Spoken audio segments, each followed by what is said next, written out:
Bienvenue pour cette analyse, cette plongée dans la compétition militaire entre les trois grands, hein, États-Unis, Russie, Chine. Oui, un sujet central aujourd'hui. On parle de chiffres qui donnent le tournis, hein, presque 1800 milliards de dollars par an tous ensemble, et puis plus de 11 000 têtes nucléaires. C'est énorme. Absolument colossal. La question finalement, c'est qui mène vraiment et pourquoi ces trois-là sont toujours au centre du jeu. C'est la question clé, oui. Il faut peut-être rappeler d'où ça vient vite fait, la guerre froide bien sûr. On peut penser au Su-27 russe en 85, c'était un marqueur. Un symbole de cette époque, tout à fait. Et depuis, ça a évolué. La technologie, le cyber, l'espace, c'est plus la même rivalité. Elle s'est complexifiée et étendue à de nouveaux domaines. Donc, aujourd'hui, on va essayer de décortiquer un peu les forces, les faiblesses de chacun, avec ce qu'on sait, bien sûr. Exactement, en se basant sur les informations disponibles. Alors, commençons par les États-Unis, si on ouvre le dossier américain. Bon, les États-Unis, c'est d'abord un budget. Presque 1000 milliards de dollars. C'est gigantesque. Oui, difficile de rivaliser sur ce plan-là.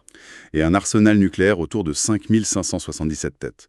Mais leur vrai point fort, c'est la projection de puissance. Cette capacité à aller partout dans le monde. Voilà. Déployer des forces, les soutenir loin de chez eux, avec une supériorité aérienne et navale qui reste très affirmée.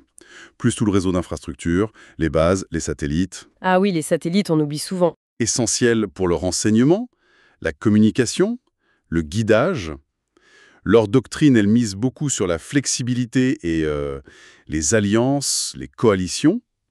C'est impressionnant, c'est sûr. Mais comment on maintient un truc pareil? Vu les coûts et les menaces qui changent tout le temps. C'est tout le défi pour eux. Maintenir l'avantage technologique et opérationnel face à des compétiteurs qui s'adaptent. Et ça nous amène justement à la Russie. Alors, la Russie, c'est une approche différente, un peu en contraste. Le budget est beaucoup plus bas, autour de 149 milliards de dollars. Nettement moins, oui. Mais, attention, l'arsenal nucléaire est le plus grand.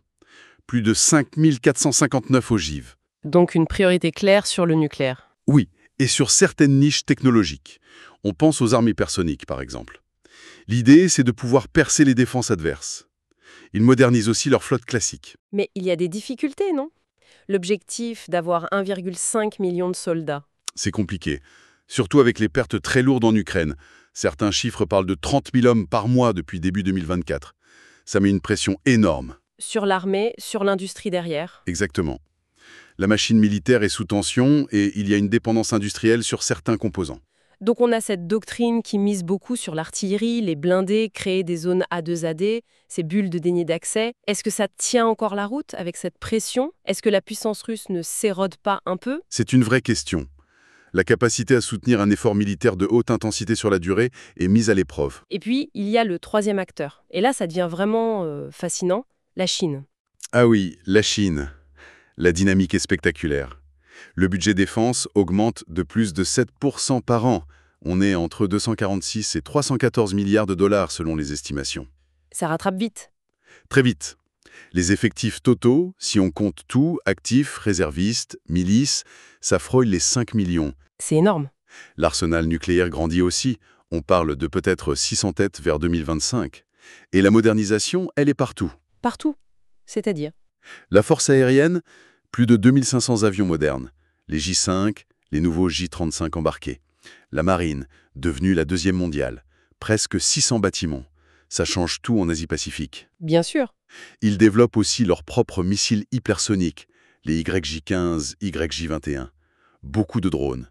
Et puis, des capacités amphibies très importantes, avec Taïwan en ligne de mire, évidemment. Et il y a la logistique. Mais ils mettent beaucoup l'accent sur l'intelligence artificielle et sur comment perturber la logistique adverse. C'est très moderne comme approche. Mais alors, ce qui est fascinant, comme vous disiez, C'est cette vitesse. Mais il faut nuancer. Il y a des questions sur la fiabilité réelle de certains équipements qui n'ont jamais été testés au combat. le manque d'expérience en conflit réel, oui. Exactement. Est-ce que cette puissance sur le papier, cette supériorité numérique, se traduit automatiquement en victoire sur le terrain? C'est pas si simple. Et ça soulève une autre question. Au-delà des chiffres, des avions, des bateaux, quittent des facteurs un peu moins visibles. Je pense à la doctrine, à la logistique, aux facteurs humains même. C'est absolument crucial. La compétition aujourd'hui, c'est plus juste compter les missiles. C'est regarder la longévité des systèmes, comment ils tiennent dans la durée, c'est l'efficacité du renseignement. La capacité à voir et à comprendre ce qui se passe. Voilà. Et la capacité à frapper loin, précisément. Le rôle des satellites, des drones, de la cyberdéfense, tout ça devient central. C'est l'intégration de tout ça qui fait la différence. Et le coût dans tout ça, le fameux nerf de la guerre. Quand on voit le prix d'un F-35 américain ou d'un Su-57 russe, c'est astronomique. Des programmes extrêmement coûteux, oui. Alors, il vaut mieux quoi? La quantité ou la qualité?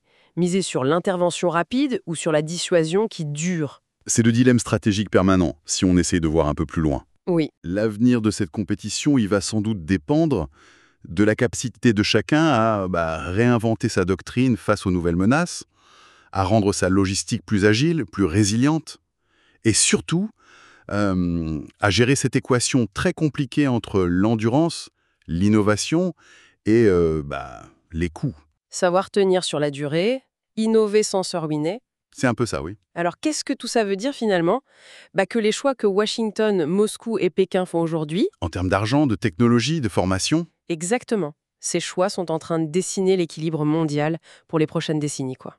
tout à fait. Et peut-être une dernière pensée pour réfléchir, au-delà de ce qu'on voit aujourd'hui des capacités techniques, quelle stratégie va vraiment définir la puissance militaire de demain? L'endurance?